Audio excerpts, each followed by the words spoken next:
ولم تجتہد، ولم تجتہد، ولم تجتہد، دال ساکن، تو کیسے کامیاب ہوگا اور تو نے محنت نہیں کی، تو نے کوشش نہیں کی۔ کچھ یہاں پر ایک جیسے معنی رکھنے والے اسما جو ہیں ان کے آپ تھوڑا سا مطلب سمجھ لیجئے۔ متا کا معنی کب اور ایانہ کا معنی بھی کب۔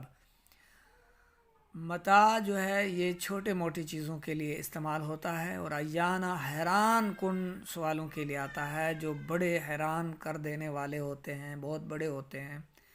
جیسے پورے قرآن میں یا حدیثوں میں آپ کو کہیں نہیں ملے گا کہ متا یوم الدین آیا ہو کہ قیامت کب آئے گی، نہیں، اس کے لیے ایانہ آتا ہے۔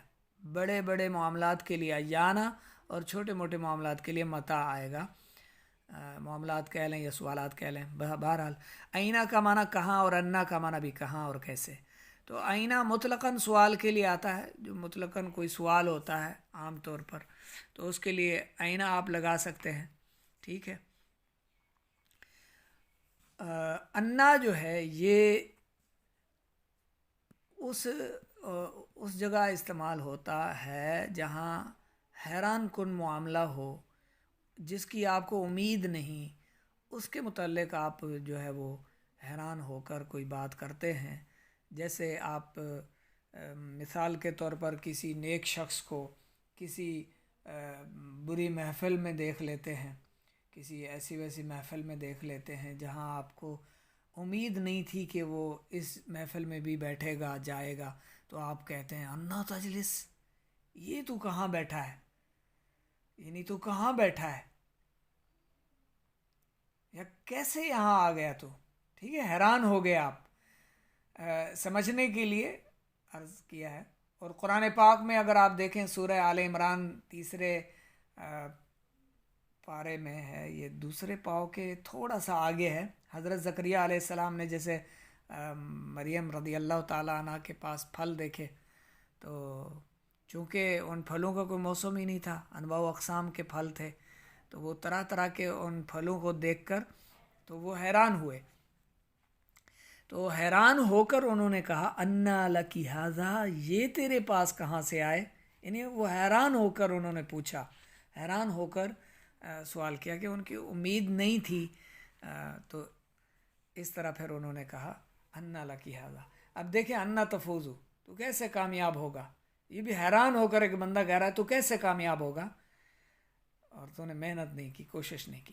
قواعد و فوائد جان لیتے ہیں۔ اس میں استفہام کے بعد ایسا فعل ہو جو اس میں عمل کر رہا ہو تو اس میں استفہام محلاً منصوب کہلائے گا۔ کم یومن سرتا، تو نے کتنے دنوں کی سیر کی، تو اس میں فعل عمل کر رہا ہے تو محلاً جو ہے یہ منصوب کہلائے گا۔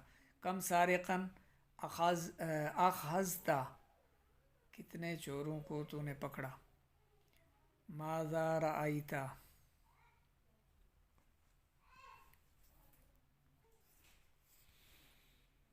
ماذا رأیتا، تو نے کیا دیکھا۔ دوسرا قاعدہ ہے، اس میں استفہام سے پہلے حرف جر یا مضاف آ جائے تو اس میں استفہام محلاً مجرور کہلائے گا۔ بمن مررتا، اب من جو ہے یہ حرف جر کے بعد آ گیا تو یہ محلاً مجرور ہے، یعنی مجرور کی جگہ ہے، ٹھیک ہے، محلاً مجرور کہلائے گا یہ اس میں استفہام۔ بمن مررتا، غلامہ من نصرتا، اس کا معنی بھی عرض کرتا چلوں تو کس کے پاس سے گزرا، اور کون ہے وہ، کون سا غلام ہے جس کی تو نے مدد کی، کس غلام کی تو نے مدد کی، یوں بھی کر سکتے ہیں، کس کے پاس سے تو گزرا، یہ بھی کر سکتے ہیں، کون، کس، کوئی مسئلہ نہیں، کس غلام کی تو نے مدد کی۔ نمبر 3، اگر مذکورہ دونوں صورتیں نہ ہوں تو اس میں استفہام محلاً مرفوع کہلائے گا۔ جیسے کیف زید، زید کیسا ہے، متی سفرک، تیرا سفر کب ہے، تو اب یہاں پر یہ محلاً مرفوع ہے، یعنی مرفوع کی جگہ پر آ جائے گا یہ، ٹھیک ہے۔ ما رأیتہ من نصرتہ، اسے، کیا تو نے اسے دیکھا، کون ہے وہ جس کی تو نے مدد کی؟ خیال رہے کہ ایون اور ایتن معرب ہیں، لہذا ان کا اعراب لفظاً آئے گا۔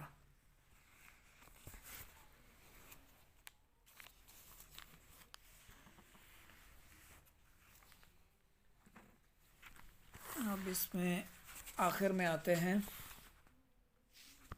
تنبیہ، حمزہ مفتوحہ اور حل کے ذریعے بھی کسی چیز کے بارے میں سوال کیا جاتا ہے۔ اب یہاں پر آپ نے 2 حروف استفہام بھی یاد رکھنے ہیں۔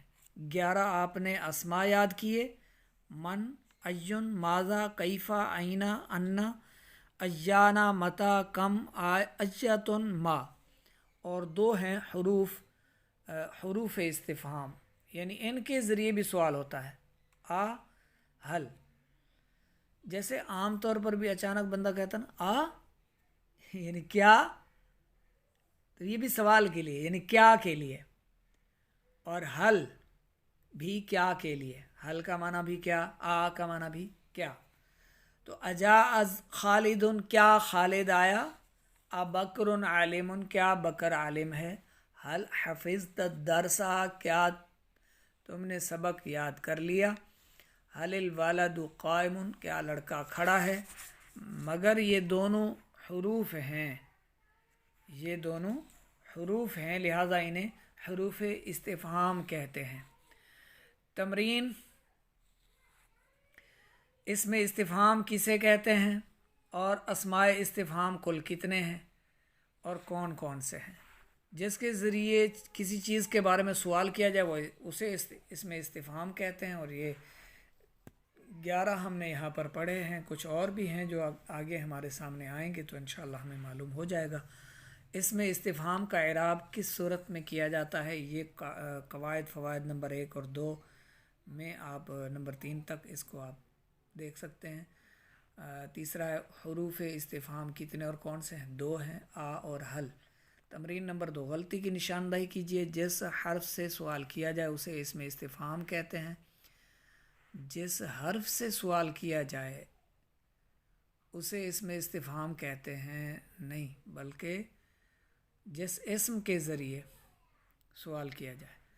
دوسرا ہے اسم استفہام کے بعد فعل ہو تو اسم استفہام محلاً منصوب کہلائے گا، نہیں بلکہ فعل ہو جو اس میں عمل کر رہا ہو تو پھر محلاً منصوب کہلائے گا۔ نمبر 3، حروف استفہام 3 ہیں، 3 نہیں 2 ہیں حروف استفہام، اور حل۔ آگے تمرین اس کی بھی حل کر لیتے ہیں۔ درج ذیل جملوں میں اسماء استفہام کا اعراب بیان کیجیے۔